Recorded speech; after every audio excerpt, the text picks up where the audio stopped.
Hey guys, so one of the things that I've been wanting to try in the steamer is making mashed potatoes because you guys saw how excited I was the other day when I made the rice and it did not what? Boil over. Boil over. It did not boil over because I didn't do it on the stove. I always boil over my potatoes and they make a big huge mess because then you get that starch that burns onto your stovetop. So I have peeled a couple potatoes here and I started peeling them just so that they'd be ready for you guys when I started the video, but I wanted to show you how nice the knife worked. So we're going to go ahead and just cut these potatoes and it just glides right through. So what we're going to do is make the potatoes, and while the potatoes are in the microwave cooking, we're going to make some Salisbury steak. So that we're going to do. You're going to eat that raw potato? Oh, you just ate a raw potato off the floor. 5-second rule. 5 second rule. But we also have dogs who like go outside and walk through their own pee and then walk on the floor. Does it still taste good? Okay. I wouldn't recommend doing that. Anyway, so this knife just goes right through the potatoes really easily. And if you drop them on the floor, your teenage kid will, eat it. Dog hair, dog dirt, and all. That's good. So I'm a little nervous about doing these because I've never done potatoes like this. It doesn't say that it takes any water. It just says on the instruction thing that came with the, I have a clean one underneath. It's like the magic of TV. The one that came in the directions, it just says, this is the little chart that you get with your steamer, and I looked at it and it just says to take your potatoes, put them in the steamer, cover with the lid, and microwave for 4 to 7 minutes. So I'm going to try it. We're not going to put any water in here. Just got a thing full of potatoes. So we're going to go ahead and put this, lock it in. And Justin, you want to go put this in the steamer for, I put a lot of potatoes in there, more than it said, so go ahead and do, you just unpopped it. So pop, when you get over there, put it in for 7 minutes. So he's going to put that in for 7 minutes. And while he does that, I'm going to go ahead and just get the onion slice since I have my knife out. We're going to be making some Salisbury steak that comes, it's like a rice and mushroom one. So I'm just going to cut my potatoes and it just glides right down the onion really nicely. The thing when you're using a good knife is the temptation is to kind of seesaw back and forth and to do like a sawing motion. But when you have a really good knife, you just have to slide it through. You put it down and just glide. And that's all you got to do. So we'll have these ready to go. So I did the whole onion in the time it took him to put that in the microwave, pretty much. So got my onion done. So that'll be ready. I'm just going to set that over here since we'll use that on the stove. So now that that's done, we're going to go ahead and make our Salisbury steak while our potatoes are cooking. So, alrighty, so it calls for, I'm going to double this recipe. So if you read this out to me, just know that's going to be double because I have 2 pounds of meat and the recipe's for 1. So we got 2 eggs. 2 large eggs. Yes, he was questioning what makes a large egg, and I said the size. He's like, well, what's the difference between a large egg and a small egg? I said, again, like what size makes it different? What's the threshold between? The threshold is whatever it says on the box. So, like, if the box says it's a large egg, it's a large egg. If the box says medium egg, it's a medium egg. What if you get your eggs fresh from your neighbor or from your ex-neighbor? Then you don't care. So I'm going to use those later when I mix it up. So, all right. So then it also calls for a cup of rolled oats. I don't have any rolled oats. I couldn't find them, so I'm using breadcrumbs. And I pre-measured them out. These are the Epicure Prep bowls, and this is a 1 cup measure. So go ahead, Mr. Sous Chef, and pour that in there. The eggs that used to be in that egg thingy were large. So just put this in here? Yes.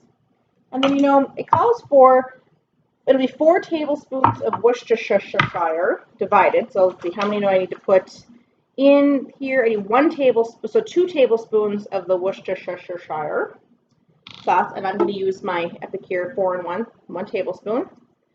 So I'm going to do 1, 2,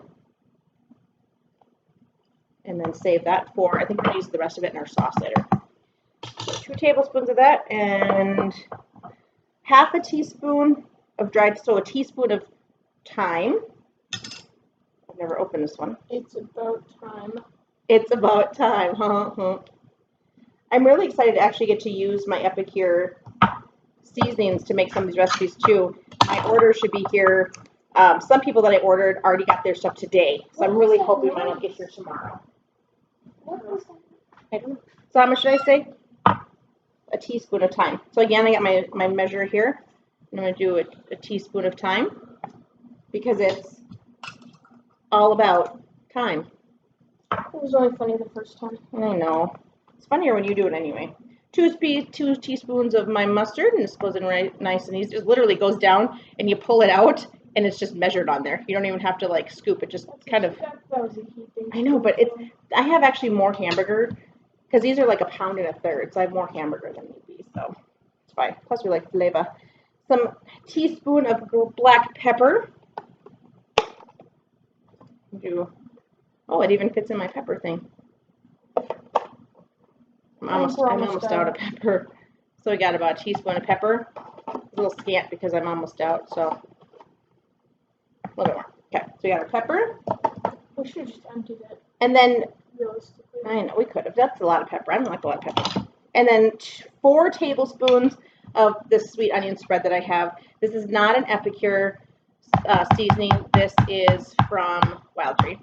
So 1.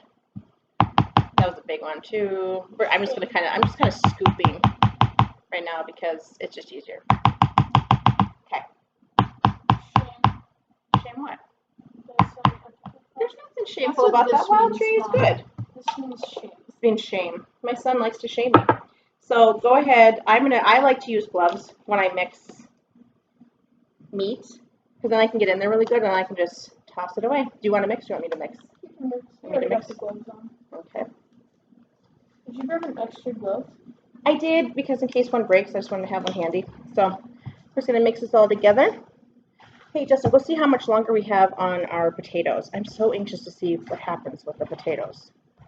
They're boiling over. They're boiled. You can't even. You said they're boiling over. We got 2.5 minutes. 2.5 minutes left. Okay, and then we'll check them. So, do you want to get me? Maybe I'm gonna take that. I want to take that Epicure mat that I just used to do the potatoes, and just kind of rinse it off. And we're gonna just plate these right on there as I make them. So I'm trying to do this together, so it's kind of a time-saving thing. So I'm making this while I'm cooking the potatoes, so I can try and make it go, kind of do 2 things at once. And then once the potatoes are done, I'm going to mash those while these are cooking, and then I'm going to use the steamer to steam some broccoli, so I'll have it all done with very little dishes. So this is to make like 8 patties, so we're going to make some Salisbury steak patties. It's a little wet. That's fine, won't hurt anything. So we'll put this on there and we'll just kind of separate out. So I'm going to pause this while I make the patties, and then we'll come back in a little bit and I'll show you. I'm going to kind of keep the lid on the potatoes and we'll see how they turned out. So we'll be back in just a minute, just to save some time so you're not having to watch a video that I'm just doing this with. Okay, a little update. We took them out after what did we say, 7 minutes? They were still a little jumpy. I like I said, I put way more potatoes in than what the recipe card said, and I left them kind of big. So I think next time I'm going to cut them a lot smaller than what you saw.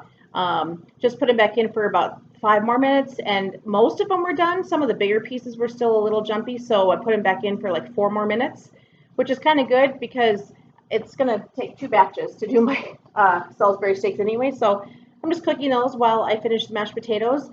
But all in all, even if it does take me that amount of time to do the mashed potatoes, that's actually still faster than it takes to wait for your water to boil and then still have to cook the potatoes. I'm going to say it's still cut in about in half for how long it usually takes me to cook potatoes. So I'm going to pause it again while we finish this up, and we'll be back in just a sec here to let you see how those potatoes are turning out, because so far, kind of impressive. Okay, it's out of the microwave, and fun little thing, this is the insert on the bottom down there, but if you feel like it's hot and you just want it, you can use it as a trivet also. So We're going to go ahead That's a and, fancy word. it is a fancy word. It's a fancy word for not a very fancy item. So we did 7 minutes, 6 minutes, and 4 minutes. So 17 minutes total, which, like I said, is still a lot faster than the time to boil water. And we made a lot. We made a lot. We made a lot more than you're supposed to, I think, in here. So we'll take that off. And here is what they look like. You can see all the steam. And, I mean, if you can see this, but I can break them up really easily. So they're definitely done. And there's no water. Like, I'm literally going to pour it into the bowl that I'm going to use. Like, whoo! I might have made a little mess because I was not paying attention to what I was doing. So don't mind me while I use my grip and grab to just, you know, scoop them back into the bowl, since, you know, perhaps I should have actually paid attention to what I was doing. Good thing I just wiped the counter off, though. It's all good. What I was going to say, while not paying attention to myself, is I probably could, I don't know if I could have made them right in there or not, but I'm going to use that bowl now to, ooh, I can hear my Salisbury steak crackling. I'm going to use this. Good thing. No, it's popping. It's the good juices stuff in there. So I'm going to use this to do the broccoli. So I'm not even going to wash it because all that's in here is potato starch. I'm going to dump my broccoli in there. And I think, you know what? I have a little sample thing here in my purse. I carry samples in my purse. If you ever see me out, ask me and I'll give you one. But I know I have a lemon dilly in here. So I'm going to just take it and sprinkle it right over. So close. I know I'm having trouble opening it. So a little sample pack of lemon dilly. I'm just going to sprinkle that all over the broccoli. We're going to have lemon dill broccoli. And I didn't sprinkle very well. I have a nice big clump of it right in the middle there. So I'm going to use my grip and grab. Just kind of stir them up a little bit. And we found the other day that the broccoli takes about 4 minutes and it was done. So just to want to put that in for 4 minutes. My Salisbury steak is about done. So 4 minutes on that. And I'm going to just make the mashed potatoes here real quick and start making my sauce. So I'm going to pause this. All I'm going to do is make mashed potatoes, you know, traditional, pour some milk in here, do some seasonings and flavors. And then that's going to microwave while I do that and while I make my sauce. And yeah, about 4 minutes. And we'll be back in a few minutes to let you know how it's turning out. If I can find the pause button. Alrighty, the broccoli is done, the potatoes are done, and the Salisbury steak is done. So, do you want to do the honors? You're going to get a steam bird if you hover it over there. So here's our broccoli done. I did have some big chunks in here, so we put it in for 2 more minutes. So a total cook time of 6 minutes for the broccoli. Big chunks in the broccoli? No, like bigger chunks. Like some of them are little pieces like this, and some of them are big pieces like this. So I'm going to go ahead and take my grip and grab since it's already got the lemon dilly on it anyway. Yes, you can put that in the sink. And I don't need to dirty another dish. We'll just use that. We got our mashed potatoes. And again, all this was cooked in the microwave. I didn't have any water, no spillage over. Took about 17 total minutes of cook time, and it made really nice mashed potatoes. Flavored them with a little garlic and salt. Some flavored sea salts that we have. And then you can see like it's nice and you can like just see how mashy that is. So they were definitely done. Yes, the floor here is made out of flour. He's trying to show you how obvious he's being. So we'll get a piece of Salisbury steak. And we'll get some sauce. Called mashed potatoes mashy.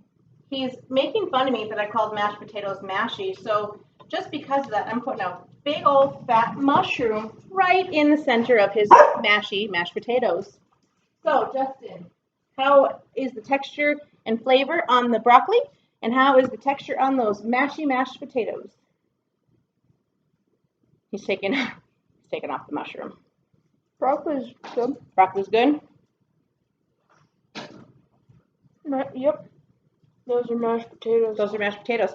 So the main purpose of this video is really just to show you the steamer to make the mashed potatoes, which I'm very excited about because I hate making the mess on the stove. And I was able to just do the broccoli in there. So all I have for dirty dishes is this bowl and this, and that pan. And this is going to be a lot easier to clean out than, you know, when you make mashed potatoes in the pan. That's what do you guys fight over who has to, why do you fight over who has to clean out the mashed potato It's pan? awful. Why is it awful? Because like you get that stuff. The starch. The starch bakes onto your pan and it's super hard to wash out. This is not going to be a problem. So I hope you guys liked the video. I'm very excited. I hope you learned something new that you can use your steamer to do mashed potatoes. I'm very excited. So yeah, we'll see you guys later.